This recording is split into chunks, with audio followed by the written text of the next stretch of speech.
election petition. Hello, good morning. Yeah, good morning. Yeah, good morning, sir. Welcome to Citizens Forum on Sapientia. Thank you very much. All right, my guest today on Citizens Forum is Victor Mathew Bobai. He is a new media and political strategist, served under 3 governors in Kaduna State. He served under Ahmed Makarfi, who was former governor of Kaduna State. He also served under the administration of architect Namadi Sambo, who later went on to become the vice president of Nigeria. Of course, also served under the administration of Patrick Ibrahim Yakowa, former governor of Kaduna State. He is today running a PhD program from WVBC College USA, and he joins us live right now. Good morning once again, sir. Good morning, my brother, and good morning, listeners. All right, let's really begin with the judgment coming out of Kaduna State. Confusion is how some papers termed it yesterday and today in Kaduna State. We've also seen both parties, the APC and the PDP, insisting that that judgment favored them. What's your take on what is going on? Of course, just to say this, Victor Mathew Bobai is an indigene of Kaduna State. So what's really going on? Well, Nigerian judiciary, do we have hope in the judicial system? I will say maybe yes. When we keep interacting, when we keep discussing, when we keep reshaping the future of this country, the judiciary is not only the last hope for the common man, the rich man, the middle class, if there is at all, and even to those who have no voice. But sincerely today, the judiciary seems to be, you walk into a superstore with your money, buy what you want, and you go away. We've seen what happened or what has played in the case between Peter Obi, Atiku Abubakar against Tinubu. We saw how the judicial system comfortably threw to our faces that whatever we challenge does not matter. In the case of Kaduna, truly, the people were not happy for 8 years, from 2015 to 2019. And then from 2019 to 2023, they were determined to change governance. Mala Nasur El-Rufai, who was the then governor, completely sidelined a region, the whole of Southern Kaduna, which consists of 12 local government out of 23. How do you run governance without a whole block of individuals, with a senatorial district, with 6 House of Representative constituency, and over 12 local government? He completely concentrated development only in Kaduna North and Kaduna South. So the people were determined, and that was why when the win of Peter Obi came, there was not issue about religion or issue about tribe or ethnicity. People voted for Peter Obi in Kaduna. We have a guy who is not even an indigene. His name is Ekene Adams Abubakar. He won House of Rep in Chukwunkajuru because the people were tired with the APC. There is a Keke man in Kaura local government. He won House of Rep under Labour. The people were tired. And in some other areas where Labour won election, but because they were not structurally built to protect their vote, some of them lost it out. Now, when it comes to the APC governance, the people rejected the APC. Bola Tinubu was not voted in Kaduna. By every standard, the 2 major political parties, PDP and APC and Labour, were headlong in Kaduna. APC were rejected. So when it came to the gubernatorial election, the people came out and demonstrated that, look, we need a breath of fresh air. And they voted for Issa Ashu. Not because the APC gubernatorial candidate then was bad. No, but because he's flying a very wrong party, Senator Ubasani. People love him. He was in the PDP. But because he's attached and linked to Nasir El-Rufai, the people rejected him. How can you say a party who produced 10 House of Representatives and 3 senators out of the 3 senatorial districts, produce 3 senators, will lose election. We know there are body language, there are other schemings here and there, but the people really demonstrated. In my local government, for example, Chukun local government, a whooping number of vote, 92,000 votes against 18,000 of APC. Even Labour had more vote than the APC in Chukun local government. Because most of those people who came to settle in Chukun were people from Zangon Kataf, Jama'a local government, Kachia, most of them from the southern part of the state, who were being killed, and they ran out of their homes to look for shelter in Chukun, because Chukun is a cosmopolitan area in Kaduna state. So people came, transferred their ballot into Chukun. That was why the APC were voted out. In some other areas too, it's the same thing. But all we hear was that people were jubilating that 3 local governments were left to be announced out of 23, Kachia, Kudan, and Birningwari. Kachia is a place where the party chairman of the PDP came from. It's predominantly PDP local government. Kudan is the local government where the PDP gubernatorial candidate came from. And Birningwari, we all hear what happened in Birningwari, how people are being killed, bandit, terrorized those areas. How do you think these people would vote for APC in Birningwari, a government who failed? So these were the 3 local government people were expecting. And by every standard, the returning officer will just announce. So when the result came, we started seeing funny things. Now they twisted the result, cancel here, cancel there.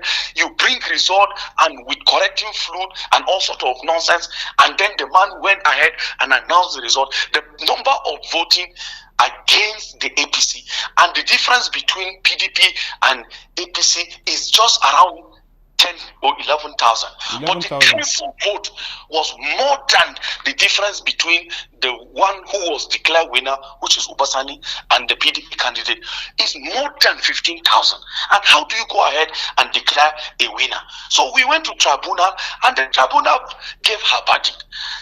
You cannot cancel more vote, and the difference between the winner and the whoever that came second is less than the number that was cancelled, which is over 15,000.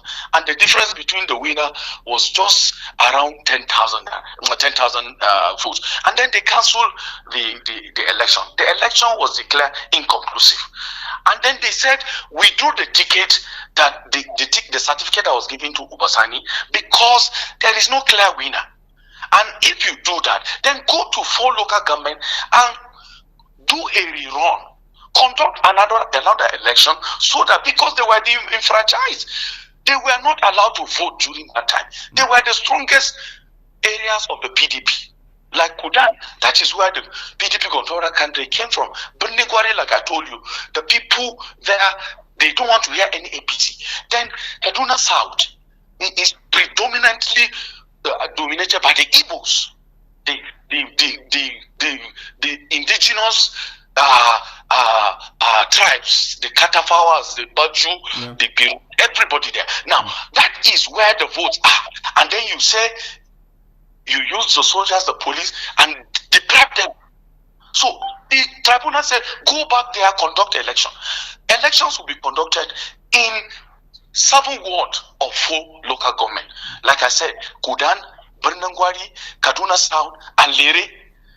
In Lere, for example, the INEC officer who was in charge of collating the result to Kaduna practically twisted out what was voted and wrote something different. Alanch is a professor in one of the universities in Jos, a department of English in Jos. So, all the evidences that were colluded before the tribunal, they looked into it.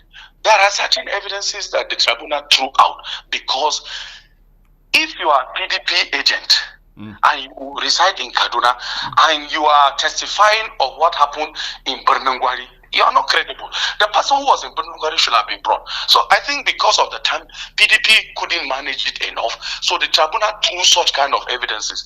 For example, that of Danju Masaki, who was the returning officer of PDP. who came to testify. They said he is not INEC staff, and there is nothing competent of any certificate or result he will bring. Either INEC gave him to submit to the tribunal, so they threw it out. INEC should have been the one to, bear witness that this is the authenticity of the result. So, but sincerely, let me say this. Yeah. If you check on the preliminary objection of the tribunal, okay. It was based on the majority of 2-1. There were 3 judges. Yeah, 2-1, true. 2 judges said, look, this case has competence. Let's listen to it. Whatever prayer the PDP are saying is correct. So let's listen to them. But democracy said that majority always carry the day, even in the judicial system. So it was voted that an election be conducted in those areas that are gray troubles, like I mentioned, for local government. So now, but no, there's no kacha. There's no kacha. There's no kacha. Okay, there's no kacha. Kudan, Birningwari, Kaduna South, and Liri. Okay. Now, that is the verdict of the. But because of busybody of some of these judicial elites who maybe receive a lot of money and they have to go and brief their principal, I think Ubasani was ill-briefed. And instead of him to make proper analysis, he went ahead and announced on his Twitter handle or whatever, I don't really know, that he won the election. His election was affirmed and all that. And people started saying, no, there can't be 2 different pronouncements. It is just one pronouncement. But the truth is that there is a detail of 14 days. If he doesn't appeal. We will see whether he will sit down and refuse to appeal after 14 days. Because if he doesn't appeal, whatever decision that was reached at the tribunal will be affirmed. So, but for now, the truth situation is that elections will be conducted in 4 local government, 7 ward, to meet up the total number required to declare a winner. But generally, the feeling is that Kaduna people are tired of going up and down. What they need is good governance. Truly. All right. Now let's talk about this. There is this information that PDP itself has also appealed that judgment, insisting that what the PDP wants the court to declare is outright, declare the PDP outright winner of that election, and the PDP is not satisfied with the judgment that says let's have a rerun election. Is there any truth to this? Yeah, you are right. As I'm speaking to you, the leadership of the party had brought together her legal team to challenge the verdict of the tribunal. But of course, you know that both the APC, that is the Obasani group, and the East Ashuru group of the PDP must appeal. They must appeal of the verdict. Uba want to be affirmed as the governor and his certificate not withdrawn. So he must appeal. So if he doesn't appeal, PDP will appeal, because PDP says she was the clear winner and she will have had more vote if some local government were allowed to conduct election. Yeah, all right. That's a strong vote. So to me, the judgment was 50-50, but PDP have nothing to lose. Whether she appeal or she doesn't appeal, so if you go back to conduct another rerun, it is a PDP stronghold, and definitely PDP will emerge winner.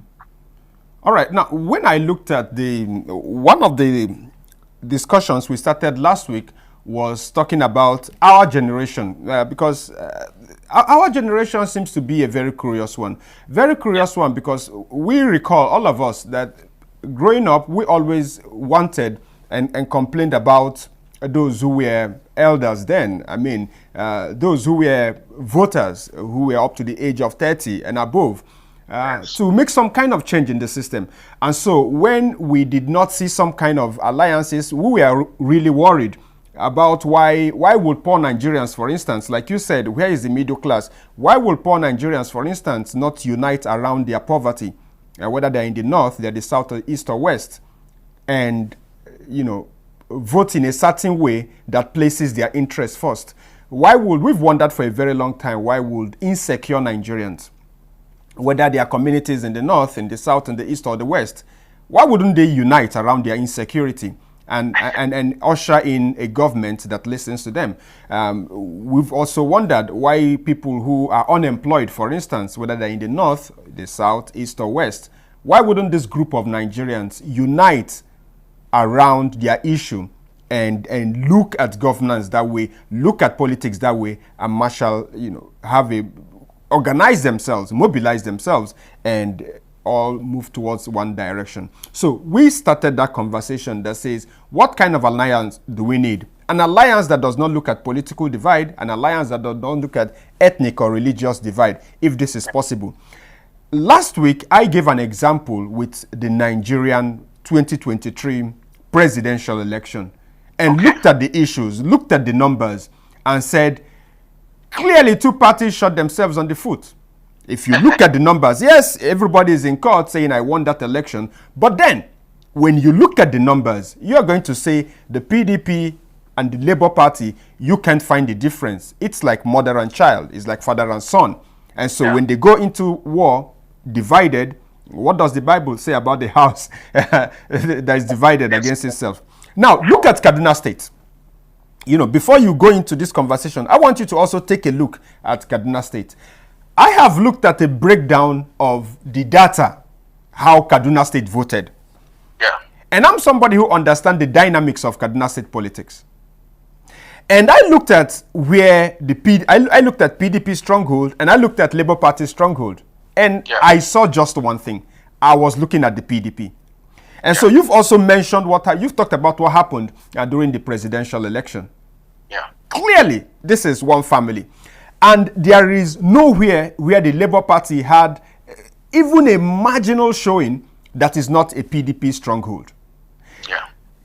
Countdown to that election, I said it. I said if the PDP and the Labour Party goes toe-to-toe in Kaduna State, both of them will likely lose that election. I'm even amazed that PDP pulled the number it pulled. I mean, 713,000 over, compare that to 730,000. I was really amazed that PDP could do that. Now, the question I'm going to ask you is this. Yeah. Building into 2027. Okay. How can the lessons be learned and applied to ensure that there is some kind of alliance across Nigeria that rises up and says, okay, wait a minute, beyond political party, beyond religion, let us form some kind of alliance and deal with our situation? Do you think this is possible? What advice for those who might be thinking of this?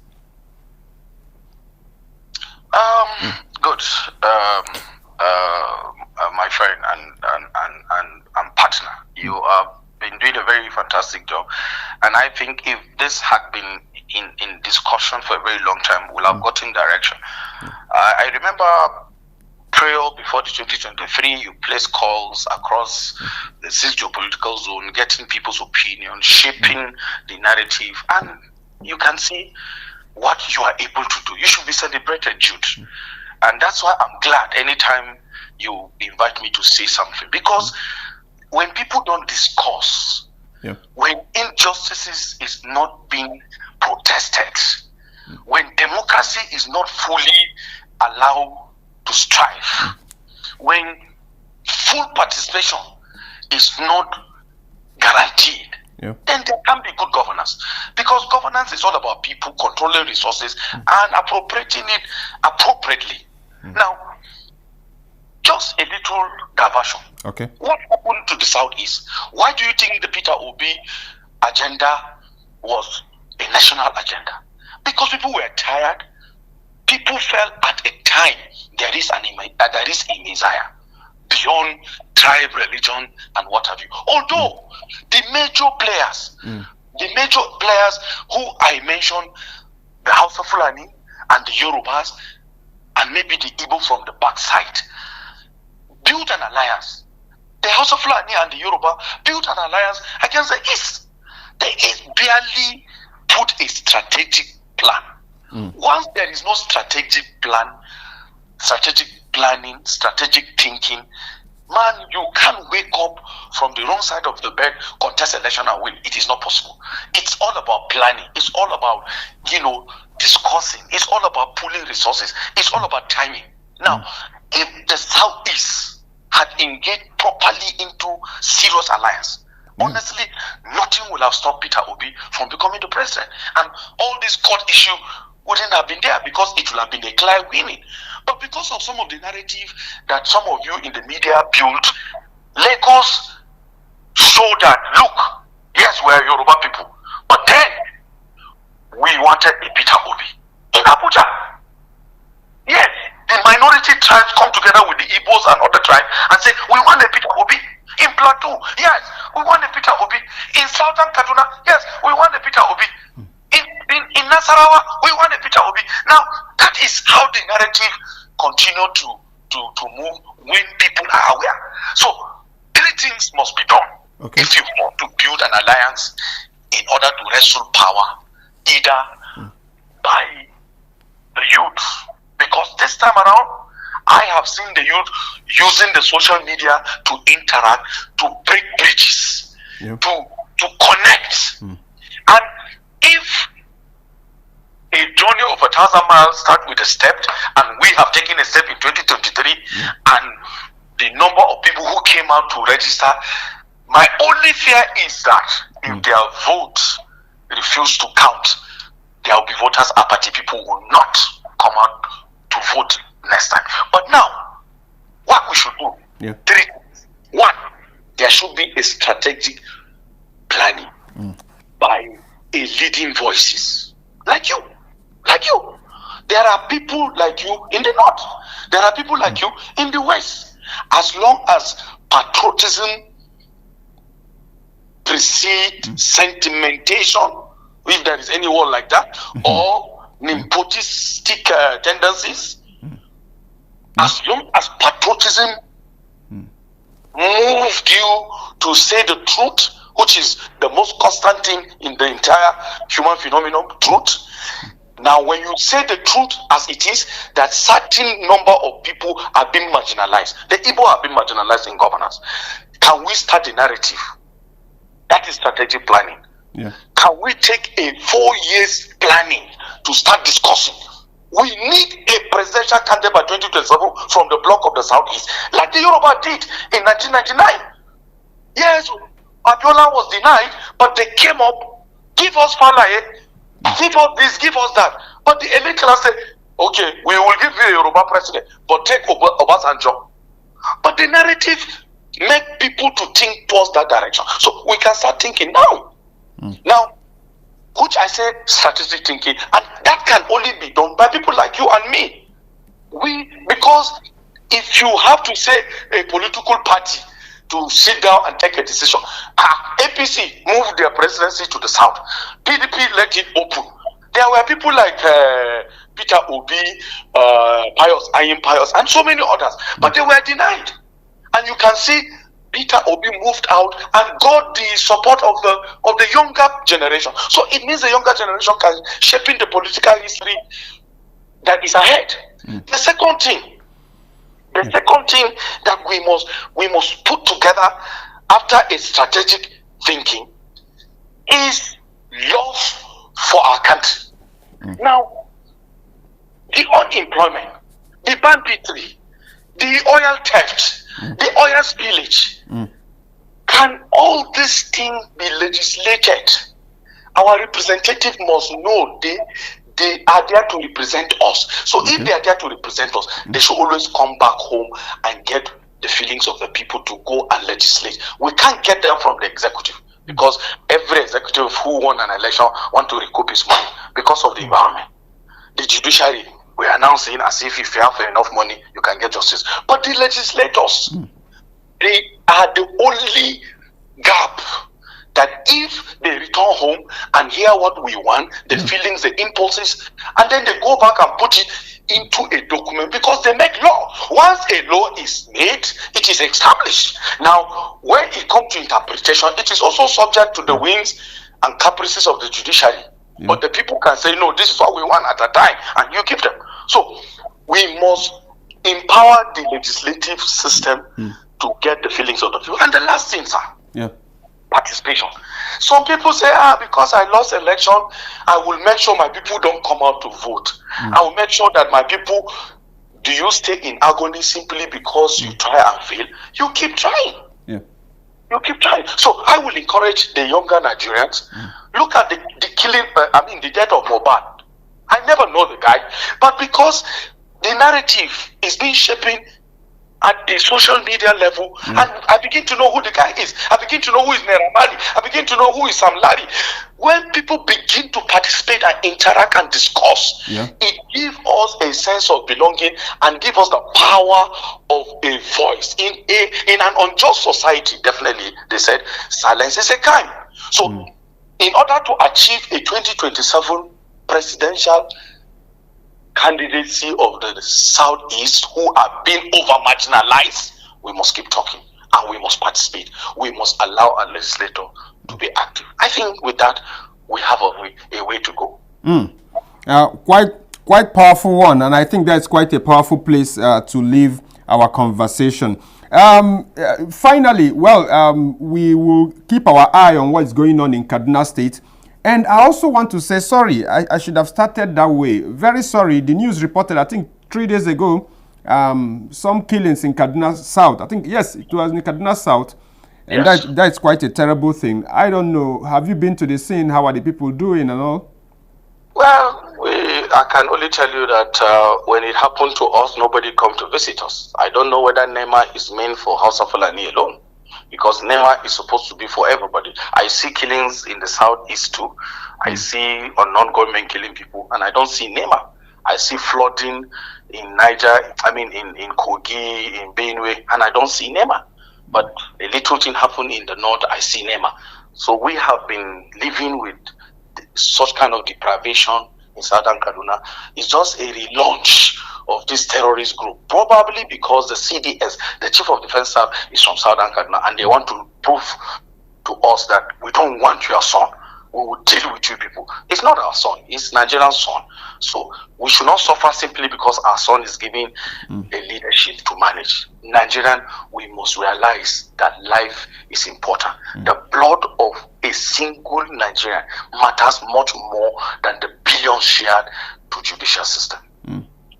All right, thank you very much, Victor Mathew Bobai, for being a part of this, really letting us know what's going on in Kaduna State, and of course, sharing your thoughts on the kind of alliance that we need to, serve our country. That's the better word to use. We see what's going on around Africa, and, young Africans taking their destiny into their own hands because of their unique history. They still have colonial powers visibly, and not like ours that they are doing that behind the scene, visibly interfering, and they are taking the route they are taking. But then for a country like Nigeria, I really do think that the option left to us is for us to unite and move into politics and deal with our issues as a united people, not the rhetoric of the old where they keep dividing us across our little pigeonholes and make it easier for people of questionable character to assume power all across the country,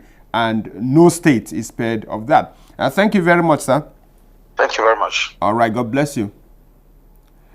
Okay, still Citizens Forum on Sapientia, and we really thank our guests for taking time out to deal with this issue. Victor Mathew Bobai, new media and political strategist, he has served under 3 governments in Kaduna State, and he knows exactly. He's somebody who is well grounded in the politics of Kaduna, the North, and of course, Nigeria. We hope we learned 1 or 2 things from the views he put forward. Well, I was talking about an alliance to serve Nigeria, but my guest today seems to be of the opinion that whatever discussion should be had should be about, someone coming from the Southeast to benefit from that kind of alliance. Those are his thoughts. What clearly we know should happen is people should start uniting around their issues. And so, do we have a problem with education in our country? All of us who have issues with education in the country across the country should unite around these issues. Do we have an issue with unemployment? Do we have an issue with SMEs and how government must fund SMEs? If government is not doing that right now, this should unite us around the country. Is it insecurity? That is the problem. Should unite us around. But having a country where we have these problems, but then we are divided around how to solve them, it has never worked anywhere.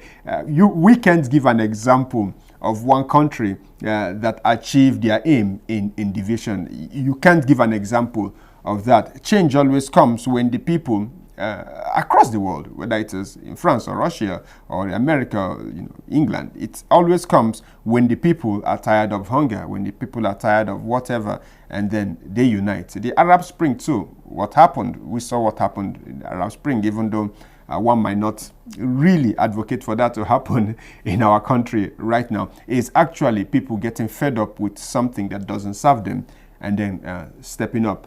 All right, the numbers to call comes up shortly. That's to call on Sapientia to be a part of this program.